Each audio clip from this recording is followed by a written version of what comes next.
अच्छा, तो ये ऑफ कोर्स आप कह रहे हैं कैलकुलेटेड रिस्क है जो शायद पॉजिटिव है, लेकिन कोई और प्रेशर्स आपको लग रहा है इस समय होंगे? क्योंकि अगर कैलकुलेटेड रिस्क लेना होता तो बोलते हम कुछ समय रुक जाते हैं, एक दो पॉलिसीज रहेंगी। उन्होंने स्पेसिफिकली कहा this is only and only for this policy, we may come back to this increasing cycle again. Interpretation इसका ये रीडिंग बिटवीन द लाइंस है। हो सकता है कि कर्नाटक में इलेक्शन है तो उसकी वजह से एक मैसेजिंग हो कि आरबीआई सेंसिटिव है और वो कर्नाटक एक इंडस्ट्रियलाइज्ड स्टेट है जी। तो उसके लिए ज़रूरी है कि आप एक मैसेजिंग दें। मैसेजिंग ये हो सकती है कि हम बहुत सेंसिटिव हैं नीड्स को लेते हुए, तो इसलिए हमने नहीं पॉज किया। अदरवाइज आप बार बार ये 3 बार क्यों एम्फेसिस करें कि केवल इस पॉलिसी अरे 50 दिन में तो दूसरी पॉलिसी आने वाली है। 50 डेज के आपका साइकिल होता है। तो एक इंटरप्रिटेशन ये है, मुझे लगता है ये भी हो सकता है कि आप इलेक्शन के मध्य भाई पेट्रोल के दाम डीजल के दाम नहीं बढ़ते हैं, मई से पिछले साल से नहीं बढ़े हैं।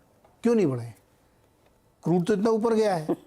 तो लॉजिक हो सकता है। अच्छा, उसको जिंक्स मत कीजिए, टच वुड, थैंक गॉड नहीं बढ़े, नहीं तो हालत और भी खराब हो। अभी 1 साल नहीं बढ़ेंगे, अभी लगातार इलेक्शन है तो नहीं बढ़ेंगे। तो ये हो सकता है, इसमें कोई बुराई नहीं, लेकिन ये एक इंटरप्रिटेशन मेरा है, मुझे लगता है ऐसा हो भी सकता है। तो है तो अपॉर्चुनिटी थी शायद, लेकिन इधर वेज बॉटम लाइन यही है कि दरों में कोई बदलाव नहीं किया गया। आशीष महेश्वरी ने कहा है कि ये कैलकुलेटेड रिस्क है, इसके लिए शायद कुछ पॉजिटिव्स देखने को मिल सकते हैं। वो ट्रेड के लिए कैसे कन्वर्ट होंगे आशीष चतुर्मोता? क्योंकि आज देखिए एक अच्छा स्पाइक आया, फिर ऊपरी लेवल से निफ्टी बैंक शांत हो गया, होपफुली क्लोज हम 41,000 के ऊपर देखेंगे। आप अपने क्लाइंट्स को क्या सलाह दे रहे हैं? पोस्ट पॉलिसी आप लोगों का क्या ट्रेड था?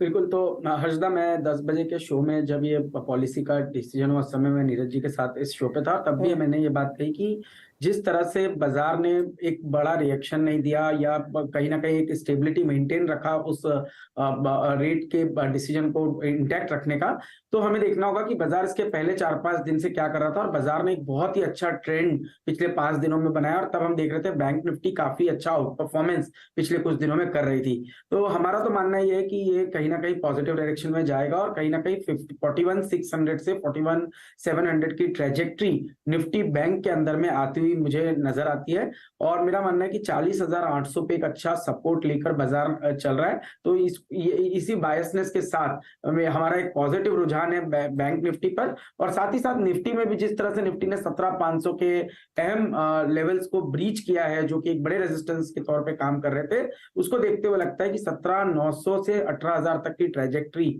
निफ्टी के अंदर भी आती हुई नजर आ सकती है। तो ओवरऑल हमारा जो बायसनेस है वो पॉजिटिव है और जब तक ये की इंपॉर्टेंट लेवल्स बाजार होल्ड करता है, मुझे लगता है एक पॉजिटिव बाय ऑन डिप की स्ट्रेटेजी के साथ ही बाजार के अंदर में लॉन्ग पोजीशन बनाए रखना चाहिए।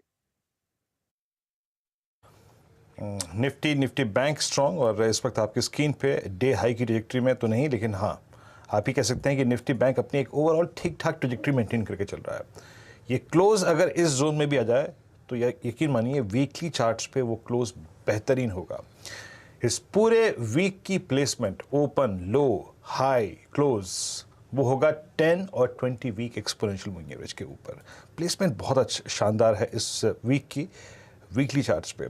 अब एक काम करते हैं, 4 का चौका के ट्रेड शुरुआत करते हैं। प्रशांत सावंत सस्ता ऑप्शन देंगे, एफएनओ सुपरस्टार आज कमाना जायसवाल, 4 का चमत्कार आशीष चतुर्मोता जी और पिट कैफंडा आशीष महेश्वरी जी। प्रशांत जी, पहले मैं आपके पास आऊंगा, आज का सस्ता ऑप्शन क्या ट्रेड पिक कर रहे हैं आप? तो वीरू जी, HDFC लिमिटेड मुझे काफी अच्छा लग रहा है और इसकी जो 2680 स्ट्राइक प्राइस की कॉल है, करीबन 78 चल रही है। मैं इसको लेना चाहूंगा, स्टॉप लॉस रखूंगा 58 पे और जो टारगेट है वो रखूंगा मैं 95 एंड 110।